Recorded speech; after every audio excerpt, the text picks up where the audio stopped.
कहानी की शुरुआत सोंग नाम के एक राजा से शुरू होती है, जिसकी माँ को कुछ दिन पहले किसी ने मार दिया था। ये हैं हवान और उसका पिता याहू। ये दोनों राजा के बहुत ही खास आदमी थे। हवान तो राजा का परम मित्र था। राजा इनसे पूछता है कि मेरी माँ को किसने मारा होगा, तो इसके जवाब में हवान और याहू कहते हैं कि आपके दरबार में बहुत सारे लोग आपके दुश्मन हैं, उनमें से कोई भी हो सकता है। ये सुनते ही राजा उन सबको मारने लग गया जिन पर उसे शक था। सोंग बहुत ही संकी और ठरकी राजा था। सोंग के महल में बहुत सारी सुंदर सुंदर लड़कियां भी थीं, जो उसकी प्यास बुझाने के लिए हमेशा तैयार रहती थीं। राजा सोंग को पेंटिंग बनाने का भी शौक था। एक दिन वो दो लड़कियों को आपस में संबंध बनाने को कहता है ताकि वो उनकी पेंटिंग बना सके। राजा का खास दोस्त हवान भी उसके पास ही था और वो राजा को पेंटिंग बनाते हुए देख रहा था। कुछ देर बाद हवान अपने कमरे में था। यहाँ उसे रिझाने के लिए कई सुंदरियां मौजूद थीं। तभी हवान की एक खास दासी उसे बताती है कि महल में एक नई लड़की आई है। इस नई लड़की का नाम सुमी था। वो हवान के पास आकर कहती है कि मैं जानती हूँ कि महल आने वाली हर नई लड़की को पहले आप पसंद करते हैं, उसके बाद राजा। दरअसल हवान एक खास लड़की को तलाश रहा था, इसलिए महल में आने वाली हर लड़की को पहले वो देखता था। सुमी को देखते ही वो समझ गया कि ये वो लड़की नहीं है, लेकिन सुमी को खुद पर बेहद यकीन था कि वो हवान को रिझा सकती है। अब हवान उसके साथ एक खेल खेलता है। वो कहता है कि मैं जैसे जैसे ये दारू से भरे प्याले खत्म करूंगा, वैसे वैसे तुम्हें अपने कपड़े और चीजें उतारनी होंगी। हवान दारू पीता गया और सुमी एक एक कर अपनी चीजें और कपड़े उतारती गई। असल में सुमी को लगा था कि हवान 2-3 प्याले ही पी सकता है, लेकिन हवान दारू पीता गया, जिस कारण सुमी को धीरे धीरे अपने ज्यादातर कपड़े उतारने पड़े और आखिर में वो अपने आखिरी कपड़े उतारने से मना कर देती है। ये देखकर हवान को सुमी पर गुस्सा आ गया और वो उस पर दारू डालकर उसकी खूब बेइज्जती करता है। राजा जब भी अपने राज्य में घूमने निकलता तो रास्ते में उसे जो भी जवान लड़की पसंद आती वो उसके साथ वहीं जबरदस्ती करने लग जाता। उसे जिस पर गुस्सा आता उसे वहीं पर तड़पा तड़पा कर मार देता। राजा की एक रखेल भी थी जिसका नाम हिना था। जब भी राजा की प्यास जागती तो हिना ही उसके डंडे की सवारी करती और उसे अपना रसपान पिलाकर शांत करती। एक दिन राजा अपने दोस्त हवान को हुक्म देता है कि तुम्हें जो भी जवान लड़की दिखे उसे उठाकर मेरे पास ले आओ। राजा के हुक्म अनुसार हवान ने लड़कियां उठाना शुरू कर दिया। अगर कोई पिता अपनी बेटी देने से मना करता तो उसे जानवरों की तरह पीटकर उसकी बेटी को छीन लिया जाता। पहले तो लोग सिर्फ राजा से ही नफरत करते थे, लेकिन अब वो हवान से भी नफरत करने लगे थे। एक दिन बाजार में घूमते घूमते हवान की नजर एक कसाई और उसकी बेटी पर पड़ी, जो लोगों के सामने पशुओं को काटते थे।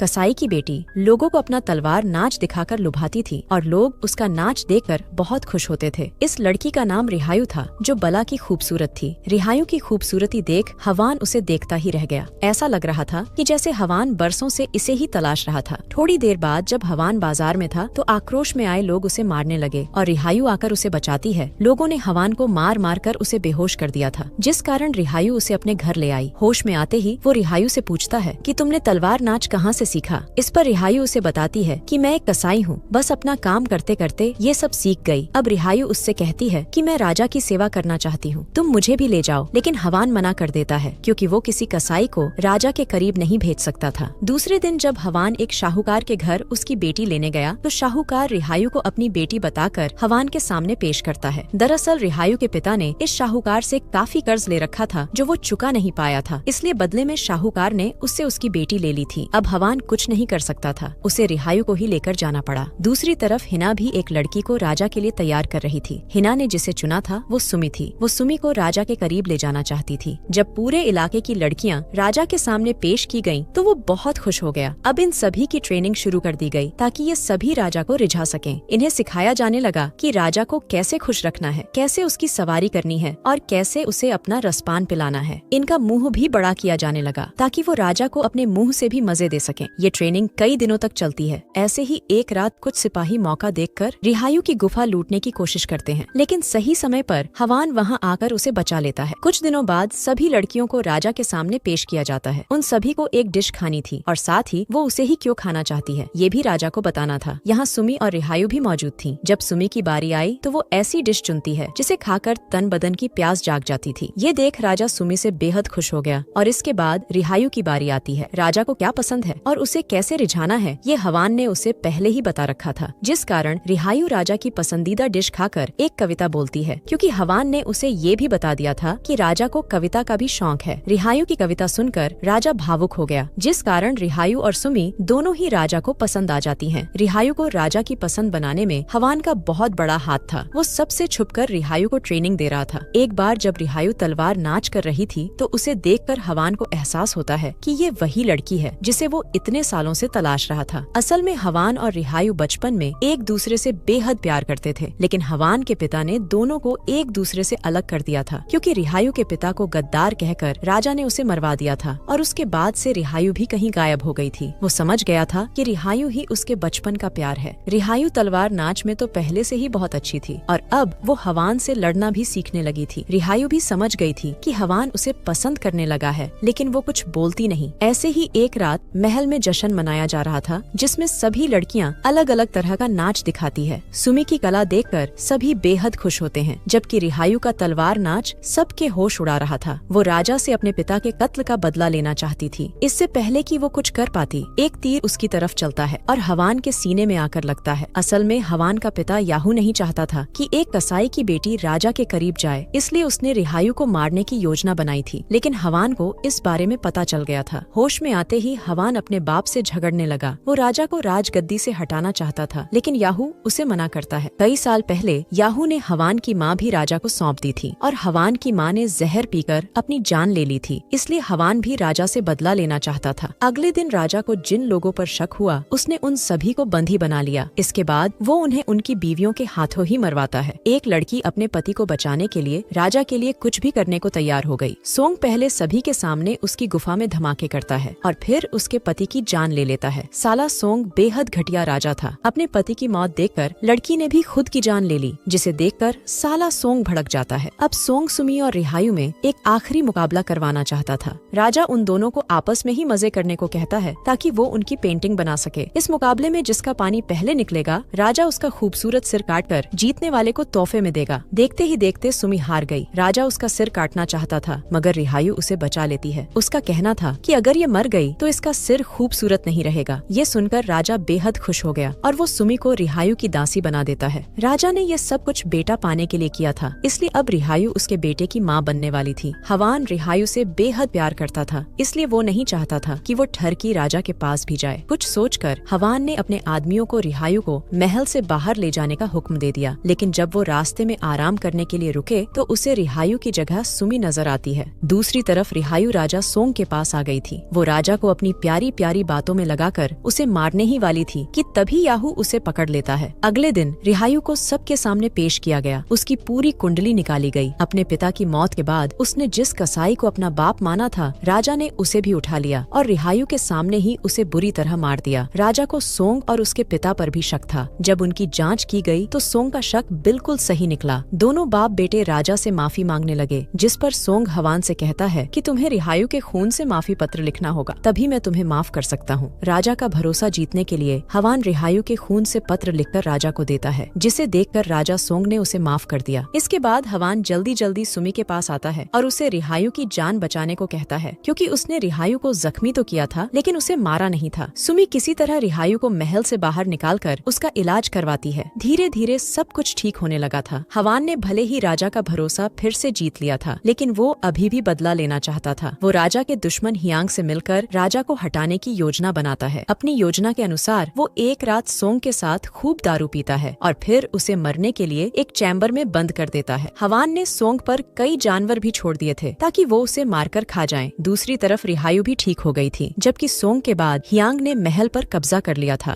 कहानी के आखिर में हवान रिहायु की तरह तलवार नाच कर जिंदगी बिताने लगा और इसी के साथ इस कहानी का यही अंत हो जाता है। हमारी वीडियो देखने के लिए बहुत बहुत धन्यवाद। अगर आप ऐसी ही वीडियोस के दीवाने हैं तो प्लीज मेरे चैनल को जरूर सब्सक्राइब करें। मिलते हैं अगली वीडियो में, तब तक के लिए नमस्कार।